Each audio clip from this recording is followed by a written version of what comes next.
আজকে অনেকটা দেরি হয়ে গেল জানো তো। আজকে লাঞ্চ মেনুতে কি কি আছে তোমাদের সঙ্গে জাস্ট শেয়ার করব। Good afternoon.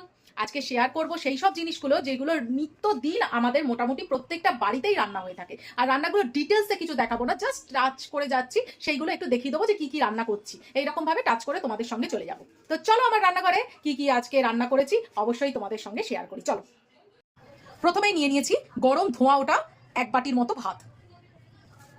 তারপরে পাতের সাইডে রাখবো একটু টমেটো ভর্তা। আজকে সোমবার, তাই জন্য টমেটো পোড়াইনি, কিন্তু টমেটো একটু ভেজে করেছি, সেটাও কিন্তু খেতে দুর্দান্ত লাগে। টমেটো পোড়ানোর মতো স্মেলটা আসে না ঠিক কথা, কিন্তু খেতে কোনো কমতি রাখে না, দারুণ লাগে। এই পাশে নিয়েছি একটু বেগুন ভর্তা, সেটা বেগুনটাও কিন্তু ভেজে নিয়েছি, তার সঙ্গে একটু কাঁচা লঙ্কা আর পেঁয়াজ কুচি করে মেখে নিয়েছি।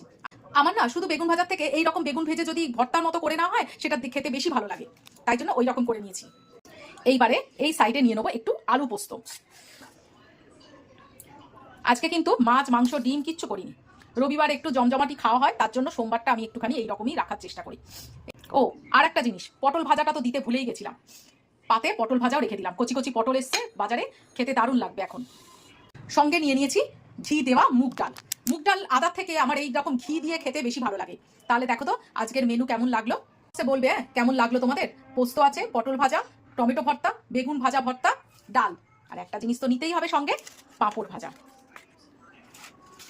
ব্যাস, আমার থালি কমপ্লিট। প্রথমে এই কড়াইতে নুন হলুদ দিয়ে সুন্দর করে পোস্তটা করার জন্য আলুগুলোকে ডুমো ডুমো করে কেটে বসিয়ে দিলাম। এবার এটা একটু ঢাকা দিয়ে বেশ হালকা একটা সিদ্ধ মতো করে নেব। যেহেতু আলু পোস্ত করব, তার জন্য পোস্তর পরিমাণটা সত্যি কথা দাম বেশি হলেও একটু দিতে হবে, না হলে পোস্তকে পোস্ত মনে হবে না, আলুর তরকারি মনে হবে ছিটে ফোটা পোস্ত দিয়ে। আমি বেশ কিছুটা পোস্ত নিয়ে নিয়েছি তার জন্য। আর যে কোনো পোস্তই না, একটু পোস্ত যদি না দেওয়া হয় তাহলে পোস্ত করার কোনো মানেই হয় না। আর পোস্তর সঙ্গে বেশ কয়েকটা শুকনো লঙ্কা নিয়ে নেবো, একটু লাল লাল পোস্ত হবে আজকে। এবার এগুলোকে একটু প্রথমে শুকনো অবস্থায় গুঁড়ো করব, তারপরে জল দিয়ে পেস্ট করব। এইবারে সর্ষের তেলের মধ্যে আমি কিছু শুকনো লঙ্কা ভাজতে দিলাম আর কিছু রসুন ভাজতে দিলাম। আলু আমার 50% সেদ্ধ হয়ে গেছে আর হালকা ভাজা ভাজাও হয়ে গেছে। এইবারে আমি পুরো ওই পোস্তর পেস্টটাকে দিয়ে দেবো, হালকা নেড়ে নেবো একটু, এতে কষাকষির কিছু ব্যাপার নেই। এইবারে আমি মিক্সির বাটি ধোয়া জলটা দিয়ে দেবো। এবার এটা ঢাকা দিয়ে দেবো।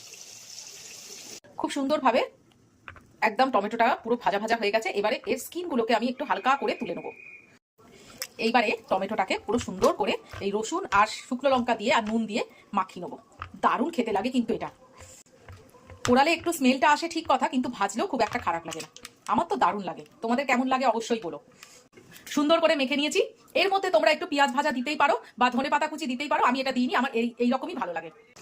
পোস্ত আমার সুন্দর করে হয়ে গেছে। এইবারে আমি একটুখানি কাঁচা তেল দিয়ে দেবো, সামান্য একটু কাঁচা তেল দিয়ে দিলাম। ব্যাস, এবার গ্যাসটাকে অফ করে নামিয়ে নেবো পোস্তটা। এবার কড়াইতে তেল দিয়ে শুকনো লঙ্কা আর পাঁচফোড়ন দিয়ে দিয়েছি, আর খুব ভালো করে ভাজা হয়ে যেতে মুগ ডাল দিয়ে দেবো।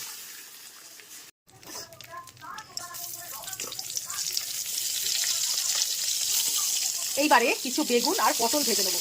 পটলগুলো একদম নতুন পটল বেচছে, পটলগুলো কচি কচি পটল, খেতে দারুণ লাগছে। ডাল আমার হয়ে গেছে, নুনও টেস্ট করা হয়ে গেছে। নুনটা আমি ঘি দিয়ে দেবো। অনেকে আদা দিয়ে করে, আমি একটু মুগ ডাল ঘি দিয়ে করি, তাতে খেতে খুব টেস্ট হয়।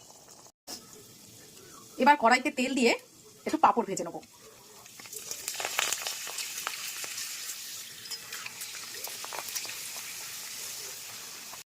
পোস্ত, পটল ভাজা, টমেটো ভর্তা, বেগুন ভর্তা, পাঁপড় ভাজা, ঘি দেওয়া মুগ ডাল দিয়ে জম্পেশ করে আজকে খাবো।